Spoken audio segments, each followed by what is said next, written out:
परम प्रिय मंच, ये तो मंच तो मेरे साथ सदैव सहभागिता के रूप में रहते ही है। आज एक दो लोगों से साक्षात्कार नवीन रूप से हुआ। एक श्री नरेंद्र भूषण जी, जिनको सुना भी समझा भी और कुछ आपस में आदान प्रदान भी हुआ संक्षिप्त। अपने देवेंद्र अस्थाना जी, श्रीमान देवेंद्र अस्थाना जी हमारे अग्रज हैं और बहुत दिन से हम लोग साथ में हैं। इतनी आत्मीयता उससे मिली और आज इस प्रतिष्ठान के महामंत्री के रूप में मैं जानता तो था कि शायद यहाँ कुछ कर रहे हैं, लेकिन इस प्रतिष्ठान के सर्वे सर्वा मेरे संचालक महामंत्री माने सब कुछ होता है, जैसे ममता जी चलाती हैं तो बड़े संगठन को, तो वैसे ही महामंत्री या प्रबंधन जो होता है वो प्रमुख होता है। अध्यक्ष तो मेरा जैसा स्टैंड होता है। जैसे प्रधानमंत्री जी नरेंद्र मोदी जी हैं, मुर्मू जी बेचारी राष्ट्रपति हैं। मैं जरा इस पर, हमारी और त्रिपाठी जी की एक विधा ऐसी है, हमारे जो प्रांत के अध्यक्ष हैं विजय त्रिपाठी जी, हमारे अनुज, ये सरकार में रह करके और सरकार में नहीं सचिवालय में रह करके और विषम विपरीत परिस्थितियों में, विषमाति विषम परिस्थितियों में सरकारी अधिकारी रहने के बाद भी भारतीयता, सनातन और संघ को जीते रहे, ऐसे पराक्रमी व्यक्ति वो रहे सरकार में और मैं रहा असरकार में। मैंने सरकारी नौकरी पाई, बड़ी अच्छी अच्छी नौकरियां मिली, मैंने कहा भाई नौकरी नहीं करूंगा, छोड़ के मैं असरकारी रहा। तो हम दोनों लोगों के काम तो अलग अलग रहे, लेकिन एक जो स्वभाव होता वो एक जैसा है। हम लोग मन में कुछ नहीं रख पाते, जो असरकारी अच्छा है या बुरा है, जो है वो सामने है। अपने ऊपर कोई बोझ लेके नहीं चलना, जो बात सीधी हो सीधी कह देना और जो समझ में आए वो कह देना।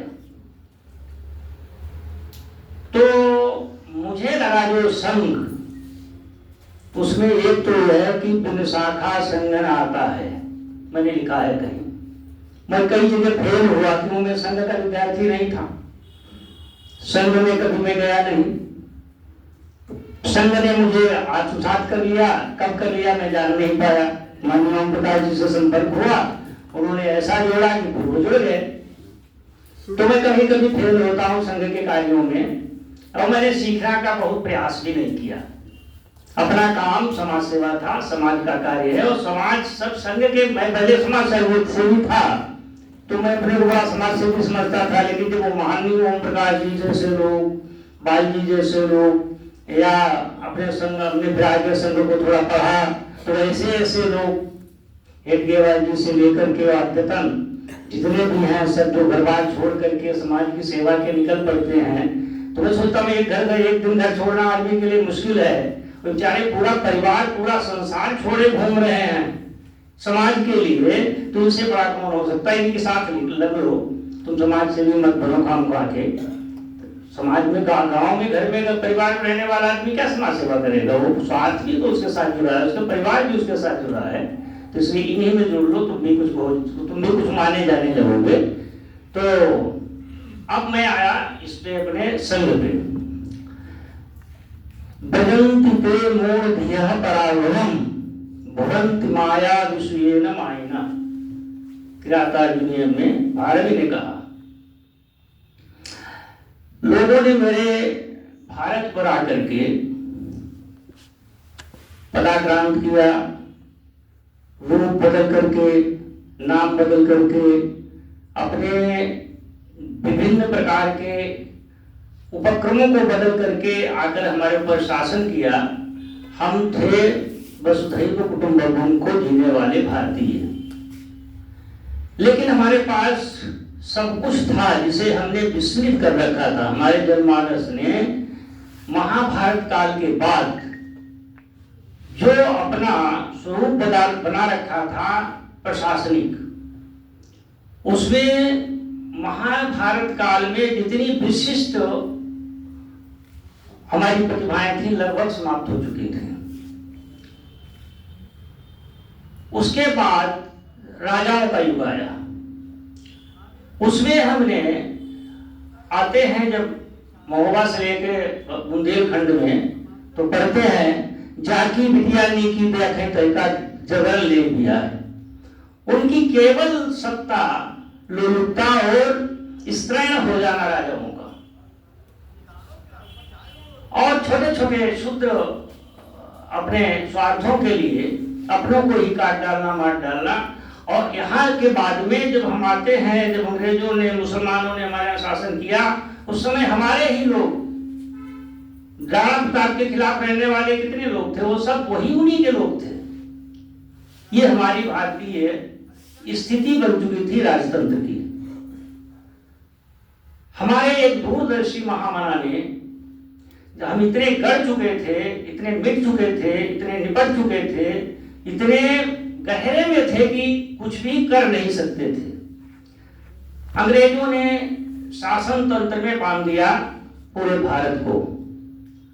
तो हमारे जिन मनीषी ने इस संगठन की स्थापना की, उनके मूल में एक बात आई जो शायद अभी आप लोग, मैं अभी मेरे कल ही दिमाग में आई है, तो मैंने उसे आज ही व्यक्त करना ठीक समझा कि ये संगठन औपचारिक रूप से कभी पंजीकृत क्यों नहीं कराया गया।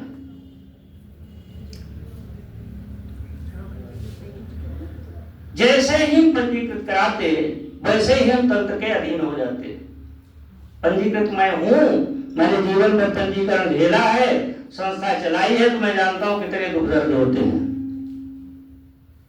तो सबसे पहला उन दूरदर्शी मनीषी ने सोचा कि हम उस तंत्र में जाएंगे ही नहीं जहां हमारे ऊपर कोई प्रतिबंध या उनकी किसी भी करी हुई शर्त का हमें पालन करना पड़े। क्यों कौन जी?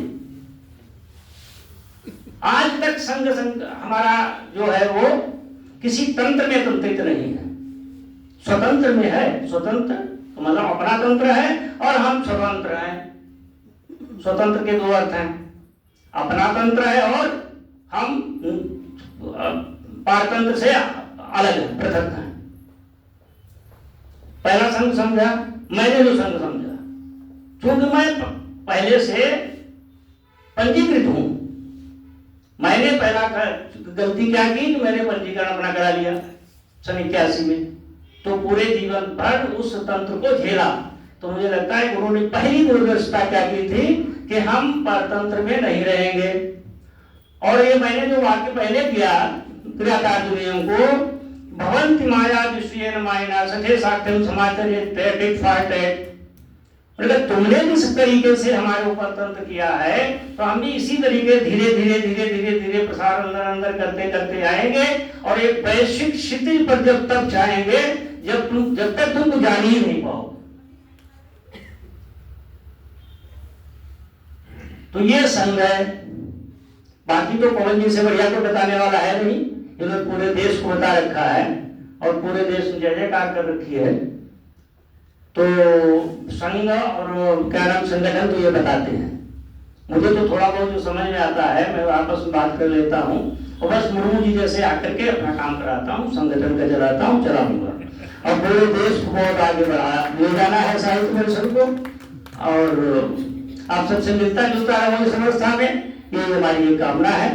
और आप सब लोग निर्द्वंद होकर के साहित्य परिषद का बढ़िया से छोटे विषय उठा करके, और जो मैंने नागेंद्र जी से कहा है, क्या नाम, नरेंद्र जी से, कि जो भी आप सब लोग सुन लीजिए, साहित्य को बढ़ाना है तो एक शीर्षक जरूर दीजिए। जैसे हमारे पंचप्राण है शीर्षक है, पंचप्रण में 50 शीर्षक बन सकते हैं। छोटे छोटे शीर्षक अपनी गोष्ठियों में दीजिए और उस पर लिखाइए। एक कविता आज लिख ली, हर मंच पर वही गा रहे हैं, अंतरराष्ट्रीय कवि हैं, वो कविताएं बंद कर दीजिए। उससे न कुछ देश का बनने वाला है, न कुछ परिवेश का बनने वाला हो, न हिंदी साहित्य का बनने वाला, न किसी साहित्य का, जिस साहित्य का वो रचयिता है उसका कुछ बनने वाला है। रचना धर्मी बनिए। रचना धर्मी में कभी लिखिए, थोड़ा लिखिए, 1 लाइन लिखिए, 2 लाइन लिखिए, 1 छंद लिखिए, और बहुत जरूरी है उसका प्रकाशित करते होंगे। मैंने संस्कृत के इतिहास को वहाँ वाराणसी में मेरे शायद शास्त्री प्रथम वर्ष में था, उसमें ऐसे बहुत अज्ञात नाम विद्वान थे जिन्होंने एक भी लाइन अपनी लिखी ही नहीं। उन्होंने कहा ना, इतना साहित्य लिखा भरा पड़ा हुआ है, उसका पढ़ना प्रचार करना ही सबसे बड़ी साहित्य सेवा है। तो हम लिखें जरूरी नहीं, हम लिखाएं। तो मुझे लगता है कि अध्यक्ष का भाषण वैसे ही ऐसा होता है। मैं बार बार कहता हूं कि सबको थकाने वाला, सबको छकाने वाला, और हम तो मुक्त करने वाले अध्यक्ष हैं, सबको प्रसन्न रखने वाले हैं। तो जय भारत, जय भारती, धन्यवाद।